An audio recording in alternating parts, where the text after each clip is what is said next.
RL102 Basic Russian Grammar Part 1 Основы грамматики русского языка, часть первая. with Victor D. Huliganov.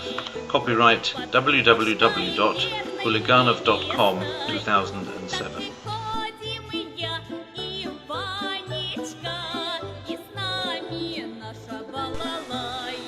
Good evening, ladies and gentlemen, and welcome to the 17th lesson in the second series of the basic Russian course with me, Viktor Dmitryevich Huliganov. And many of you are, my loyal students, are probably very relieved to see that it got to the 17th lesson.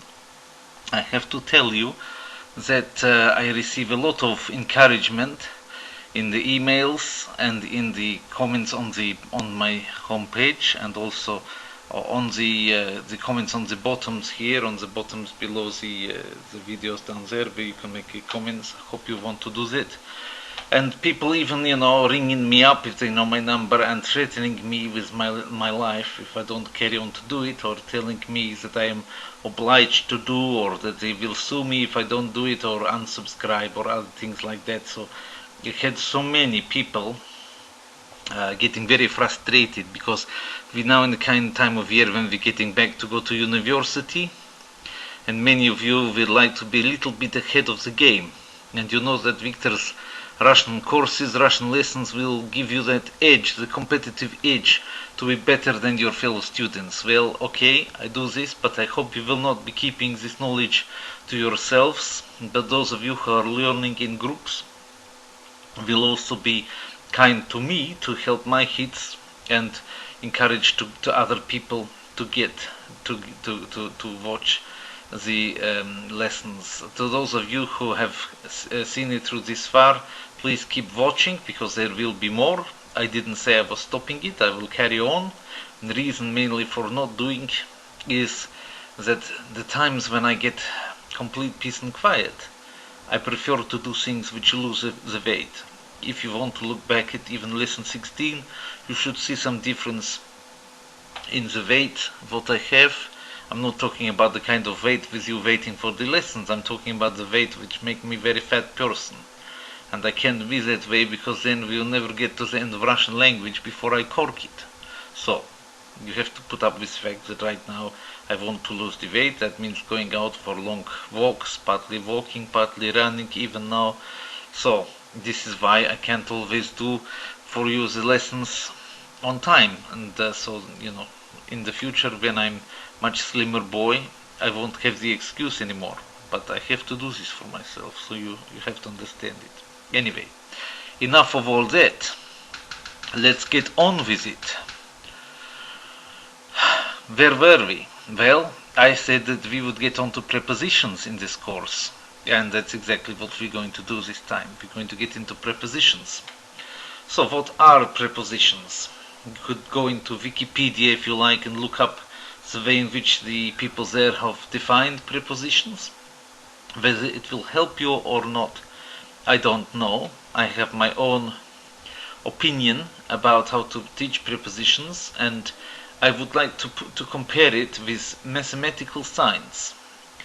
Because sometimes when you're even explaining, like to people who are coming across mathematics for the first time, you're sometimes explaining to them mathematical like this. When you're saying, for example, 1 and 1 makes 2. Okay, and is a conjunction. So if you say 1 with 1 makes 2, then you're using a preposition. So the plus is like with. So if you take the minus sign, 1 without 1, 1 minus 1 equals 0. So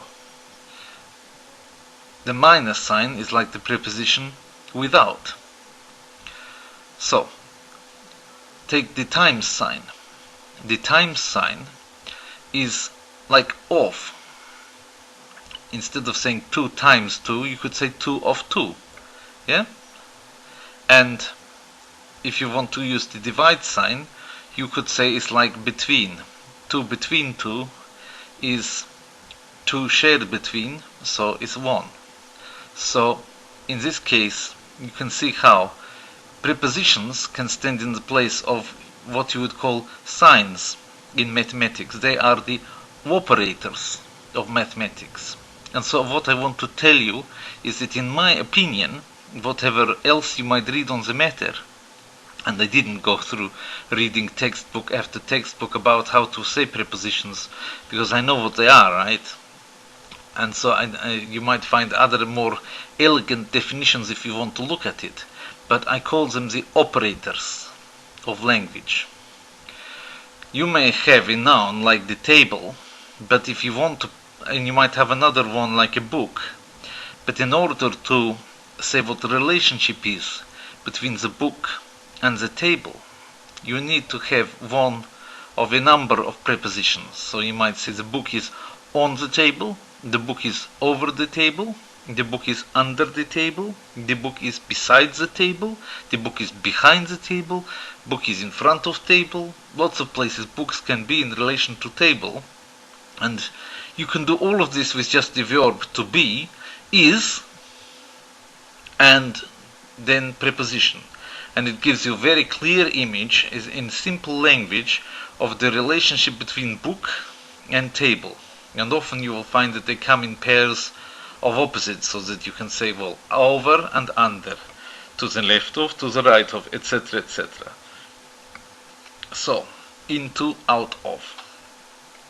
And another thing what you can say is that there is usually in languages generally, somewhere between 40 and 50 on the short end, and maybe 100 on the high end, of different prepositions that there are available in the language. But probably most people in most languages in everyday speech are using between 10 and 30, because you're using them a lot. You're using a lot the ones which are most common, and the ones which are less common you're using less frequently. Now, I encouraged everybody in an earlier lesson to use frequentative word lists, and at the moment I'm not particularly going to apply that, because in this section of the lessons I'm going to do a few lessons about prepositions, one after the other, and then we will come back and revise what went before, and then get on to the harder 1B verbs and continue on with the class 2 verbs, and that will then get us gradually to the close of the 102 course, 103 course, when it eventually comes along. And you say, well, when will that be at the rate you are going, Victor? Well, one day we will be there, okay? For people who are learning at the same time with me, it is probably harder, because you're getting psyched up, you want to do it, and then you come to the end of the lessons and it's not nice for you. But maybe later on you will wonder what I'm even talking about, because you're able to go and look and see, and for the sake of those second group of people, I won't talk about it too much longer anyway. So, talking about prepositions, in Russian there are probably about 60 odd prepositions which you will find listed in grammars. I want effectively to teach for my course, for the 100 series course, so I'm not coming back to teach any more of these necessarily in the 103 course. They might be added to in the 200 course if I will get that far, but in the 103 course it will be all about nouns and adjectives. And so right now I want to teach all 49 that I've selected for your attention. Now, I want just now to simply switch on a slide what I made earlier. Switch on. Go. Switch. Switch. Ah, that's better. So, you can see the slide. And as you can see, it is a matrix of 7 wide by 7 deep. Okay? Nothing specially numerological about it. Nothing's magical about it. I could have put a few more in, but 7 by 7, it enabled me to make it nice and fit on the screen like this. If you cannot see it, then let me know, and I will find a way to enable you to do. Maybe I will put up on the groups, put up on the Facebook group, There's a Facebook group now for Huliganov students, run by one person who is did it for the other fans of this series. So I'm going to leave the either as an annotation at this point or in the text at the side a link to this to the Facebook group, so that you can all join that. And I will put on this Facebook group, I will upload to this this slide what I got on the right hand side, and probably also to the group on Google Groups, which I also put the link for, where people are discussing the lessons amongst themselves and helping each other mainly to learn Russian. I may also be there from time to time as time allows. But I'm very pleased when people are helping each other, both in the comments below.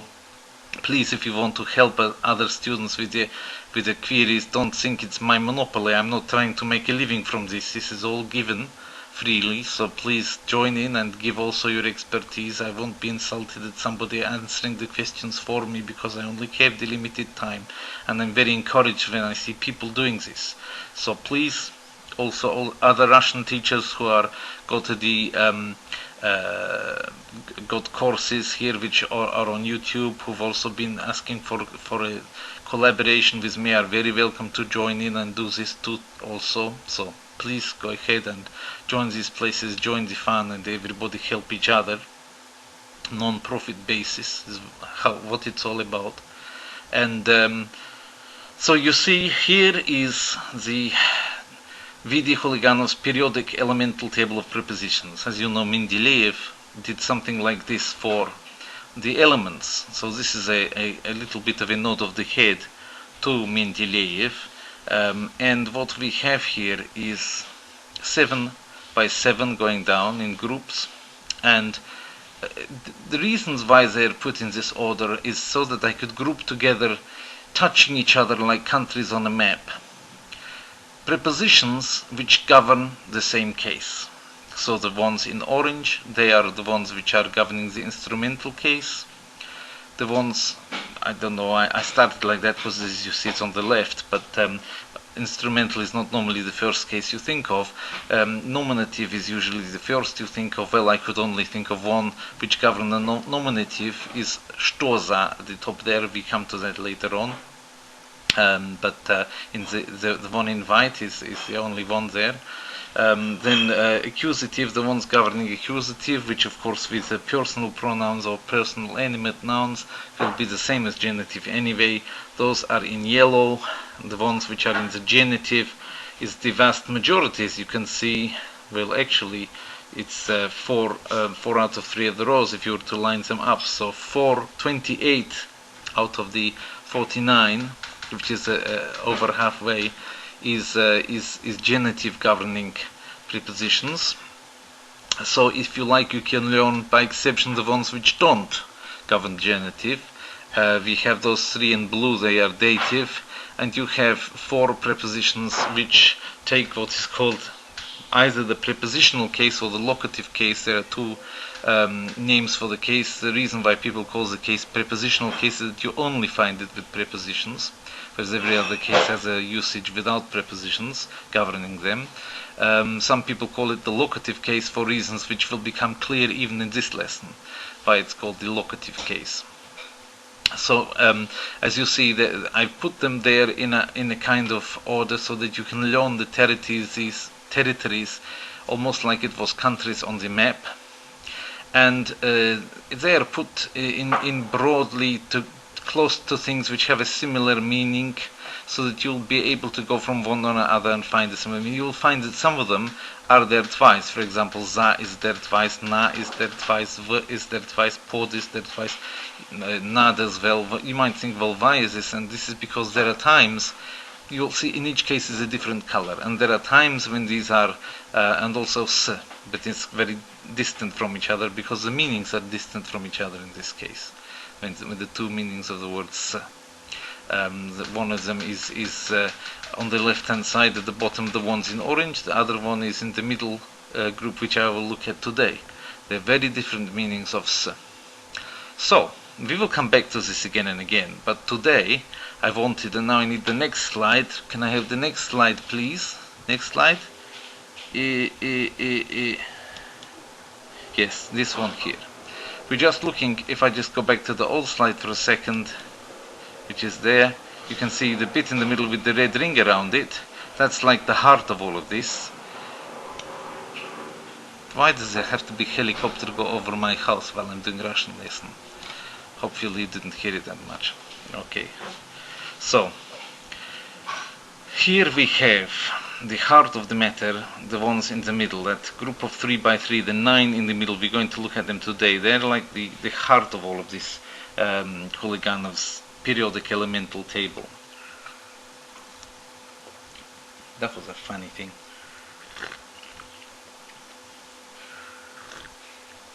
Also, if we now open the area which was inside of the red square, like red square in Moscow, except it's a literal red square. The Moscow red square come from krasnaya, meaning beautiful. These days krasivaya is the usual word, but krasnaya used to mean beautiful and also red. So this red square contains the heart of the prepositions map, and as you can see, it has got a kind of matrix form where the 3 columns going down is motion into something. In English, in the old days, you used to say thither, motion towards. Whither was the question and thither was the answer. In Shakespearean English, people didn't go there, they went thither, like wohin in Germany.